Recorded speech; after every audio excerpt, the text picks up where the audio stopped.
most of the environmental impacts are by food and drink, by housing and transport. And we should focus on that.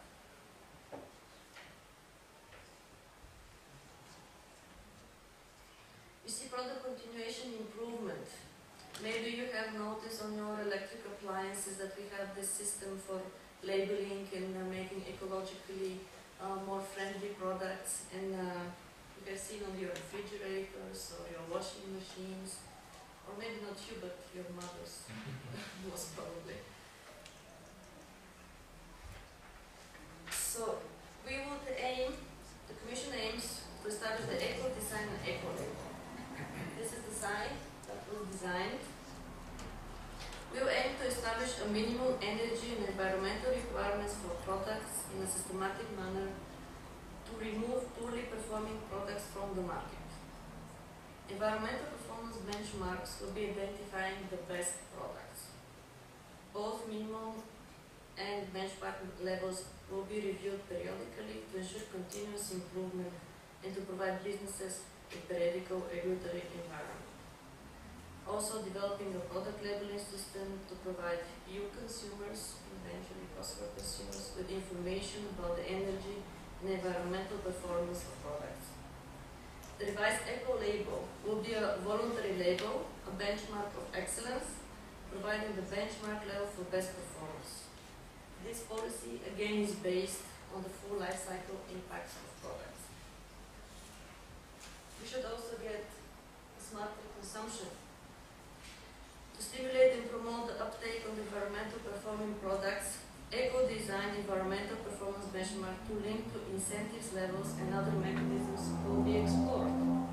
As see, for instance, the businesses might be stimulated to include this eco-design performance by being exempt from VAT.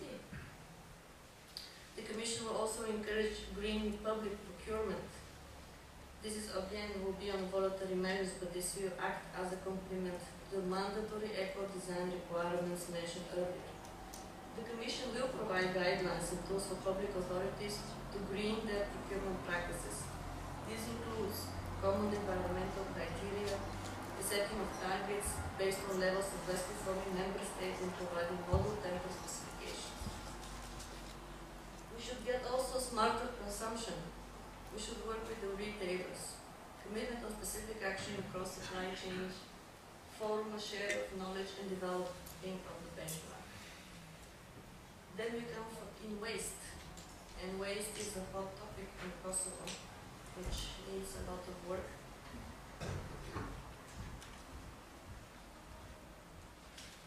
This is currently the waste hierarchy of the Commission Waste Framework Directives. When the disposal is at the bottom, energy recovery, recycling, reuse, and prevention. This is where we are. We would like to be now here. More on prevention, more on reuse, and more on recycling, recovery, and then disposal.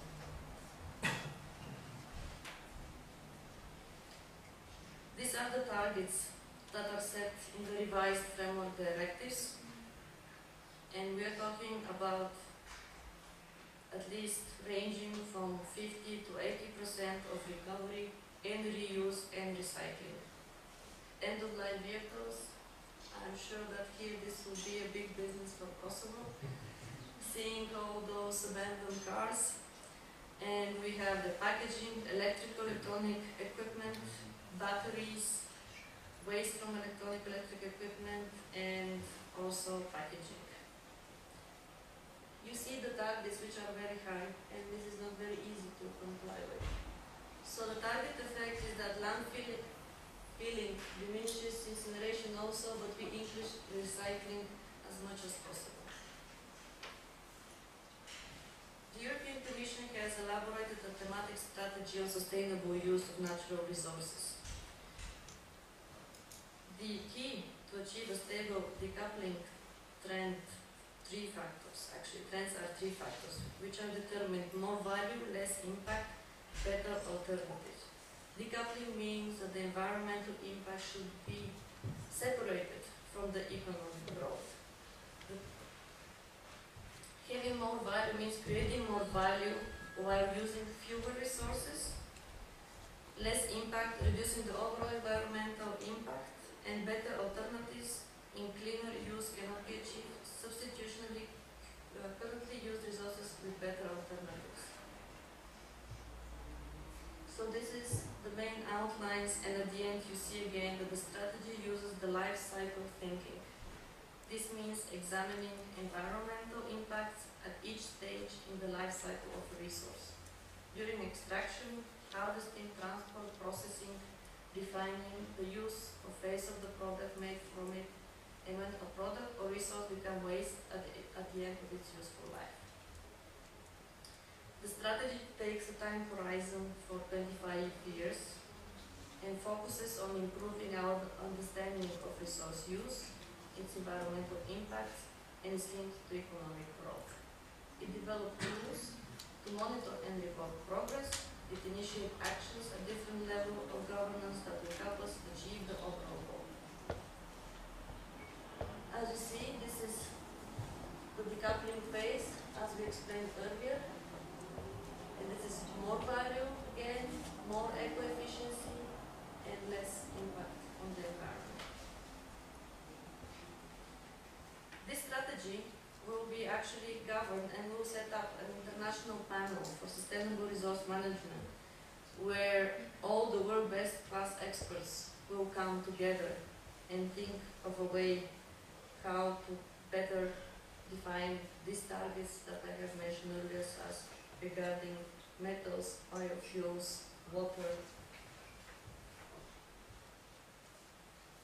We mentioned earlier the raw material incentives. Resource efficiency reduces environmental impacts and improves competitiveness. It addresses scarcity and cost of natural resources, and it provides valuable resources to industry through recycling. We have also an environmental crisis. We have a climate change, energy needs, growing population, less resources consumption, extinction of species. And how to respond to this crisis? We should regulate, set targets, market instruments, and innovate.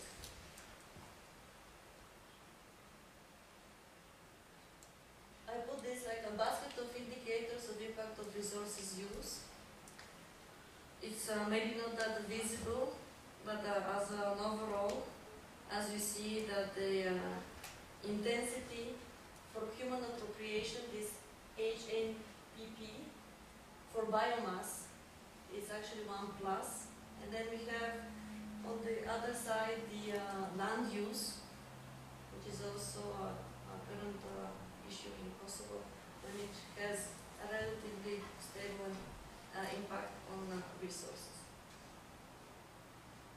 We have an economic recovery plan that is under discussion. It focuses on energy efficiency and greener products. You see the millions and billions of euros that will be invested through the banks and through research and development.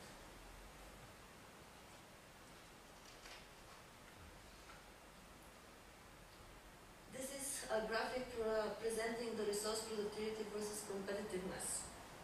Finland and Estonia are the outliners because of their forestry and mining industry. You see that. Eco-innovation. This is a technological change underpins resource strategy. We need to have more innovations in the systems in order to be more competitive, to create new jobs, and to make more incentives for the economy to take up on the environmental protection. However, more actions are needed to improve the competitiveness of the EU eco-industries, but also to spur a green industrial revolution globally. Environmental research and development is increasing. Its share in the total research and development remains small. Environmental related patent activity is also increasing, but not faster than the general rate of patenting of new innovations. There has been a continuous growth over the recent year. However, the rate of growth is generally low than for the overall